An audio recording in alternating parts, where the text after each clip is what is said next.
तो यह है कि जब पार्लियामेंट सेशन में है तो सेंट्रल गवर्नमेंट जो है पार्लियामेंट्री सुप्रीमेसी और प्रिविलेजेस के खिलाफ ये काम करते हुए मीडिया को इन्फॉर्म कर रही है और पार्लियामेंट को इन्फॉर्म नहीं कर रही है। पार्लियामेंट जब चल रहा है तो सरकार का काम है कि इमीडिएटली आप पार्लियामेंट को इन्फॉर्म करते बजाय इसके कि आपने मीडिया को लीक किया।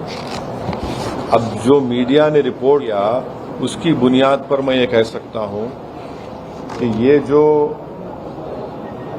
प्रपोज अमेंडमेंट से मीडिया में जो लिखा गया है वो इस बात को बताता है कि मोदी हुकूमत वक्फ बोर्ड की ऑटोनॉमी को छीनना चाहती है और वो इंटरफेयर करना चाहती है वाकिफ के मंशे के खिलाफ कि किस तरह से उस वक्फ की प्रॉपर्टी को चलाया जाए और ये खुद फ्रीडम ऑफ रिलीजन के खिलाफ है, नंबर 1। दूसरी बात यह है कि बीजेपी शुरू से वक्फ बोर्ड्स और वक्फ की प्रॉपर्टीज के खिलाफ रही है और इनका एक हिंदुत्व का एजेंडा है, आरएसएस का एजेंडा है कि वो शुरू से वक्फ प्रॉपर्टीज को और वक्फ बोर्ड को ख़त्म करने की कोशिशें करती रही हैं।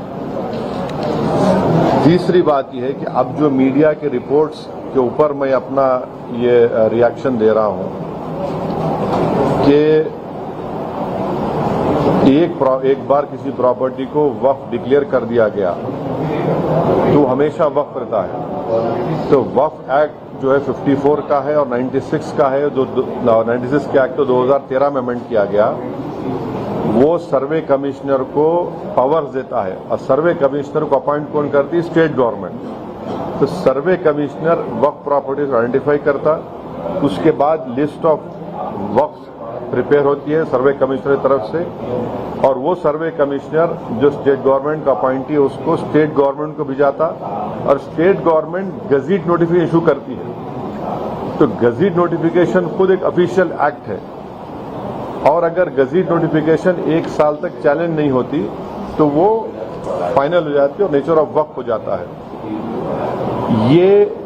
इसको ये लोग चेंज करना चाहते हैं, यानी जो पहले से वक्फ हो चुकी हैं प्रॉपर्टीज अब दोबारा उनको एस्टैब्लिश करना पड़ेगा कि ये वक्फ है। ये इम्पॉसिबिलिटी है। दूसरी बात यह है कि गजीट का जो कंक्लूसिव नेचर है उसको आप डाइल्यूट करना चाह रहे हैं। मानिए अब कई लोग वक्फ की प्रॉपर्टीज में एंक्रोचर्स है, इलीगल तरीके से वहां पर है, तो इनको एक मौका मिल जाएगा कि वो वक्फ प्रॉपर्टीज को बोलेंगे कि हमारी प्रॉपर्टी है, प्राइवेट वक्फ की प्रॉपर्टी नहीं है। और कोई भी प्रॉपर्टी में ये झगड़े होते कहीं ना कहीं तो उसको एक एंक्रोचर्स को एक मौका मिल जाएगा।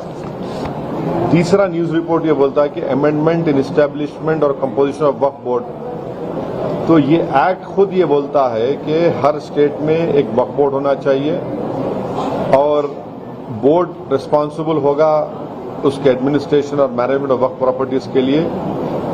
अब अगर आप अमेंडमेंट करेंगे establishment and composition of Waqf board में तो एक एडमिनिस्ट्रेटिव क्योस होगा, loss of autonomy Waqf board का होगा और ये गवर्नमेंट का जो कंट्रोल है वक्फ बोर्ड के ऊपर, गवर्नमेंट का कंट्रोल बढ़ेगा तो वक्फ के इंडिपेंडेंस पे बहुत बड़ा असर पड़ेगा। चौथी बात उसमें यह है कि वक्फ ट्रिब्यूनल्स है। अब ये जो मीडिया रिपोर्ट ये बोल रहा है कि गवर्नमेंट इन ट्राइब्यूनल्स को डाइल्यूट करना चाहती है। अब ये ट्राइब्यूनल्स के पावर्स को डाइल्यूट कर देंगे तो फिर ये केसेस का क्या होगा? इनएफेक्टिव इन्फोर्समेंट होगा। पांचवी बात जो मीडिया रिपोर्ट्स के ऊपर मैं बोल रहा हूं आपको, इसमें लिखा गया कि अगर कोई डिस्प्यूटेड प्रॉपर्टी है तो डिस्प्यूटेड प्रॉपर्टी का ये लोग बोलेंगे नहीं प्रॉपर्टी डिस्प्यूटेड है, इसका सर्वे हम कराएंगे। अगर कोई प्रॉपर्टी डिस्प्यूट है तो उसका फैसला जुडिशरी करती। यहां पर मोदी हुकूमत डिस्प्यूट क्रिएट करेगी, उसका सर्वे कराएंगे। अब सर्वे एग्जीक्यूटिव कराएगा या सीएम कराएगा या बीजेपी पावर बीजेपी कराएगी। अब जाहिर नतीजा क्या निकलेगा आपको मालूम। तो ये भी एक तरीका है उस डिस्प्यूटेड प्रॉपर्टीज को डिस्प्यूट बनाना पहले, फिर सर्वे कराना उसका और सर्वे में रिपोर्ट लिख देना कि नहीं ये वक्फ नहीं है। ऐसे कई मस्जिद दरगाहें हैं हमारे भारत में जहां पर बीजेपी आरएसएस ये क्लेम करती है कि वो दरगाह और मस्जिद नहीं है। तो जो पावर जुडिशरी का है वो एग्जीक्यूटिव छीनना चाह रहा है उसको। और एक बात जो मीडिया रिपोर्ट्स के मालूम ये हो रही है कि अब कोई कब्जा करके इंक्रोचर है तो वक्फ बोर्ड को पावर है, उसके पावर्स को अगर आप छीन लेंगे तो फिर पूरा ये तो लॉस होगा वक्फ प्रॉपर्टीज का। अच्छा, उसमें एक और मीडिया रिपोर्ट में बात आई है, amendment to the process of Waqf board. ये जो वाकिफ होता है वो अगर मेरी प्रॉपर्टी में बोलता हूँ वक्फ बोर्ड को मैं दे रहा हूँ, मैं वक्फ कर वाकिफ हूँ, मुतवल्ली मैं रहूंगा किसी और, वो आप बोल रहे वो भी नहीं रहेगा। तो बेसिकली ऑल इन ऑल ये जो है ये पूरे इस तरह का अगर ये मीडिया रिपोर्ट सही है तो मोदी सरकार ये चाह रही है कि पूरे वक्फ बोर्ड की प्रॉपर्टीज को छीन लिया जाए, इनको मुसलमानों से छीन लिया जाए। और वो थ्रेटन कर रहे हैं वक्फ की प्रॉपर्टीज का जो कंट्रोल है वक्फ बोर्ड्स के ऊपर, ताकि उसमें तमाम लीगल एम्बिग्यूटिज पैदा हो जाना और इससे और वक्फ की प्रॉपर्टीज का नुकसान होगा। तो अब ये कंप्लीट सिस्टम को जब ये लोग अगर मीडिया रिपोर्ट्स सही है चेंज करना चाह रहे हैं, उसमें कुछ ये करना चाहे तो कोई भी आगे बढ़कर प्रॉपर्टीज को वक्फ नहीं करेगा। और आप देखेंगे कि कई मुसलमानों के मस्जिदें हैं, दरगाहें हैं जहां पर हिंदुत्व की ऑर्गेनाइजेशन आरएसएस बोलती कि नहीं है वो। तो ये अमेंडमेंट्स आने का मकसद एक ही है कि एक तो वक्फ प्रॉपर्टीज को छीन लिया जाए, दूसरा फ्रीडम ऑफ रिलीजन के खिलाफ काम कर रहे हैं, और डिस्प्यूट अगर है तो जुडिशरी डिसाइड करेगा, एग्जीक्यूटिव कैसा करेगा। तो ये चीजें हैं जिसका हम अपोज करते हैं इसको। Sir, the proposed amendments also say that it aims to enhance inclusivity by ensuring women's representation on the Central Waqf Council and the state boards. How do you see this? See, this is the real reason of doing it is not that. The real reason is interference in freedom of religion and the reasons which I have just mentioned to you. Sir, इस bill के जरिए state में और central government में जितने भी problems है land में, ये सारे मसाइल हल हो जाएंगे। क्या कैसा क्या हल हो जाएंगे?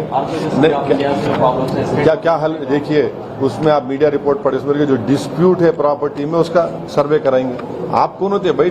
डिस्प्यूट है तो जुडिशरी डिसाइड करेंगे। आप कौन होते करने वाले उसको? आप होते कौन? आप पॉलिटिकल एग्जीक्यूटिव डिस्प्यूट के नाम पे इंक्वायरी कराएंगे, और तो जुडिशरी करना चाहिए। मकसद एक ही है कि वक्फ प्रॉपर्टीज को मुसलमानों से छीन लिया जाए। ये इनका जो शुरू से आरएसएस कोशिश कर रही है, इनका आरएसएस बोलती आ रही 70 साल से, बीजेपी उससे पहले जनसंघ बोलती आ रही है। तो ये तो डायरेक्ट सोचना पड़ेगा, ये जो अलाइज है बीजेपी के, क्या वो मुसलमानों के वक्फ प्रॉपर्टीज को छीनना चाहेंगे? जो पॉलिटिकल पार्टीज बीजेपी को सपोर्ट कर रही है इनको सोचना चाहिए।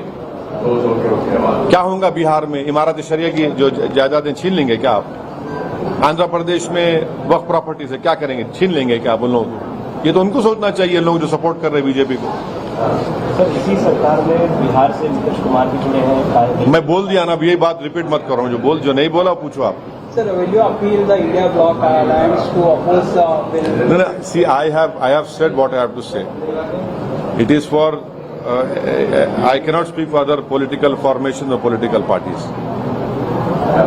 तेलंगाना सरकार ने आपकी बात पूरी रखी है सर, ये कोई तकरार नहीं, ये हमारे MLAs अकबरुद्दीन ओवैसी साहब की लीडरशिप में हमारी पार्टी शुरू से कह रही थी कि हैदराबाद, साइबराबाद और रच्चाकोंडा एक बहुत बड़ा एरिया है और यहाँ पर बिजनेस एक्टिविटी होनी चाहिए, और गवर्नमेंट एक फिक्स टाइम दे दे और लीगली करे। हम वेलकम करते जो डिसीजन चीफ मिनिस्टर लिए MIM के रिप्रेजेंटेशन के ऊपर। इससे गैर जरूरी के तमाम जो एस्टैब्लिशमेंट्स है उनका हरासमेंट रुकेगा और सही तरीके से वो काम करके